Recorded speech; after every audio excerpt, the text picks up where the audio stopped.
You know, the hay thing was kind of like the fertilizer deal. The more nitrogen you put out, the more pH goes down, the more lime you have to do.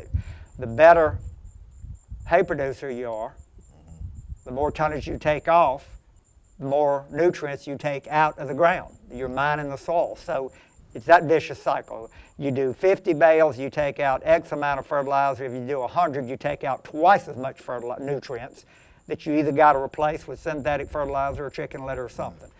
My way of thinking, I'm going to tell you, hey, it needs to have fertilizer on it and probably needs lime. If we pull a soil test, it's going to be 2 tons to the acre in lime.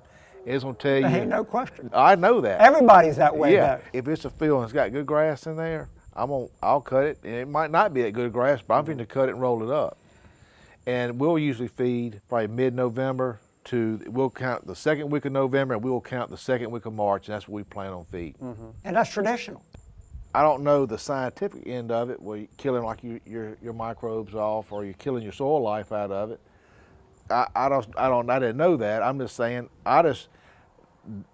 if you fertilize it, you hopefully get good rain, and then you're gonna get some hay out of it. Now, long term, I didn't realize you're hurting your soil as bad.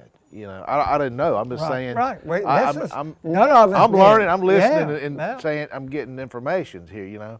And I promise you, all of this, Wallace, I would tell it to anybody. You got it when you hear all these different divergent opinions, and you know that's one thing you know in the cattle business. You ask 20 people, you will get 20 different opinions from legitimately good people. And you got to find out, okay, now why are you doing that?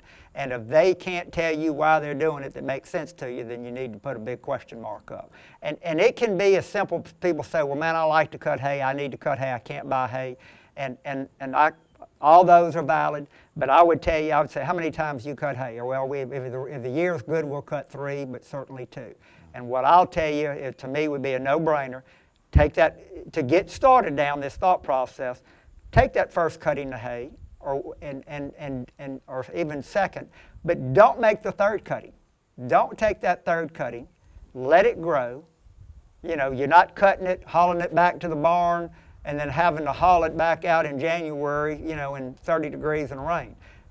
Defer that last cutting, and then let's figure out how to graze that last cutting. That's your standing hay. If you got 3 weeks of grazing, or 2 weeks of grazing, or 30 days of grazing, that's 30 days less than you would have to feed hay. And that would be a victory, because not only are you... On that last cutting.